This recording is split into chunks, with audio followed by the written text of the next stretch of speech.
Doctor Who Season 1, Episode 2, titled The Devil's Core. And this episode is fun. Do I think it drags a little bit? Yeah, it drags a little bit, like, at the end.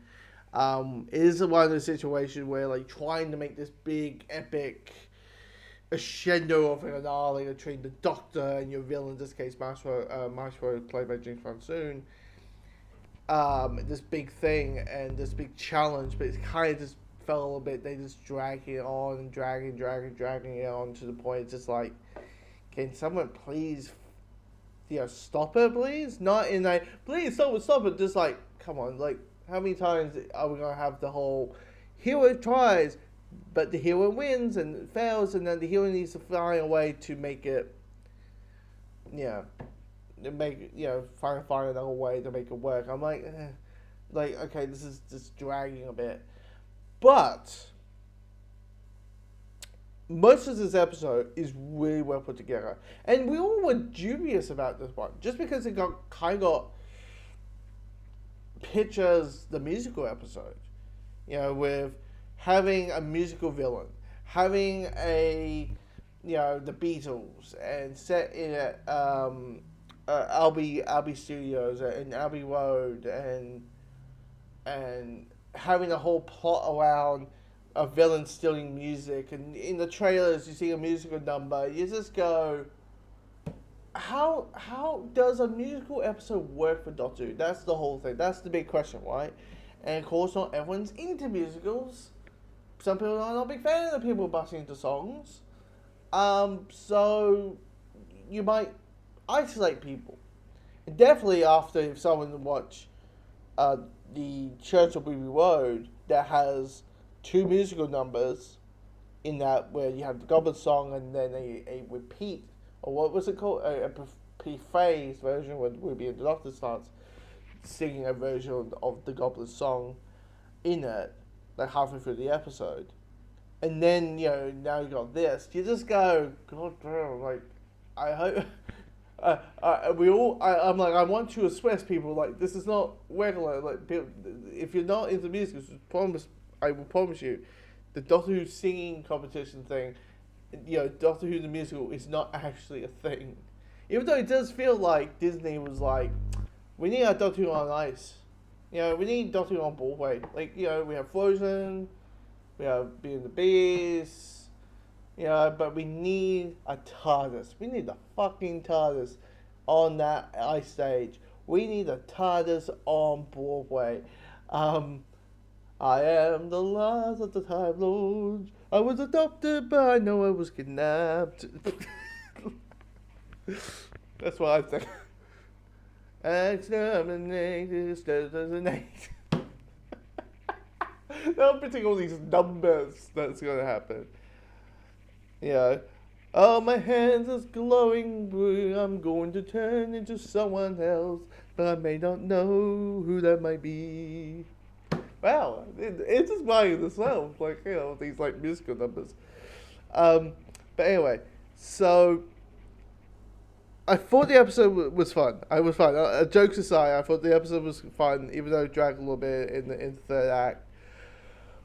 And it's all about music, as I said, and how important music is. Our singing or dancing, or how it feels, how it moves us, how we have an emotional arc around it, and what does it feel like if we just take that away? And it's like, well, in this episode, it creates the end of the world.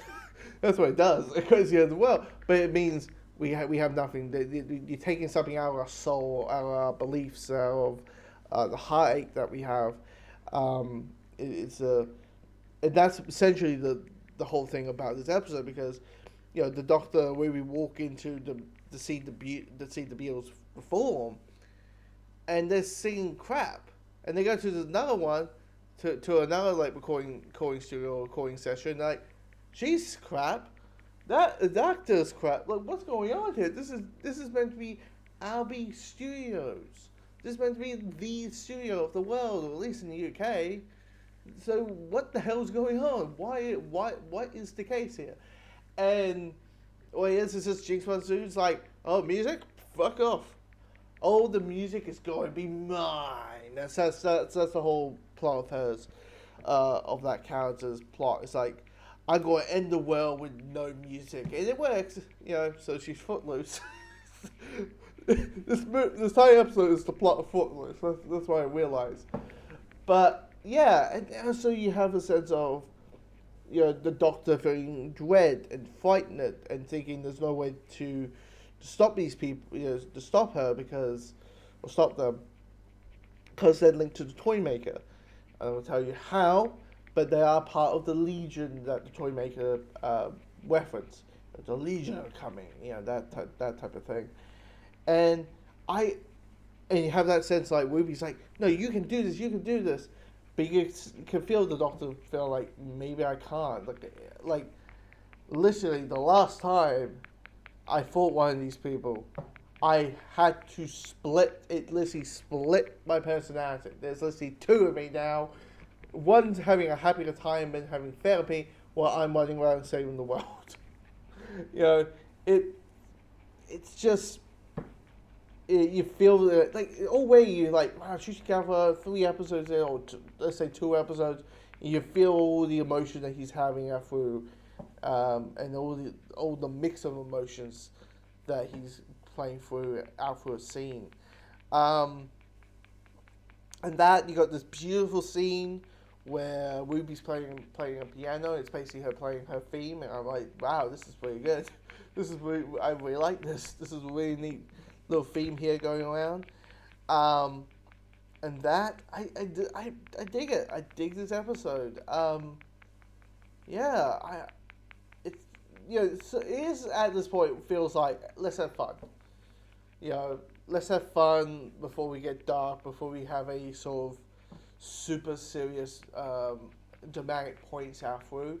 Like, next week's episode looks like the Boom, which is the Steve Moffat episode. Boom looks tense, where it looks like the Doctor has accidentally stepped on a mine and he needs to find a way to get off. That's a simple plot, and I'm thinking, shit, that is going to be a tense 40 minutes, because I can't see that episode going more than, say, maybe 45 minutes or something. But yeah, it feels like let's have some fun before the serious stuff going on. But yeah, comment below what you thought of the Devil's Core. The thing is, next week we'll also expect a lot of big monologues from the Doctor, just because I remember Moffat definitely when he was showrunner, Doctor Who would give Peter Capaldi and Matt Smith these big ass monologues. But yeah, so that's what we're probably looking forward to next week. But yeah, so far 2 and 2. I'm digging this season so far. Now, hopefully for the amazing 3, 4, 5, 6, 7, 8, the remaining 6 ain't bubble. Hopefully RTD has kept the quality as the same as these episodes, so that's all good. And remember, there's always a twist at the end. There's always a twist at the end.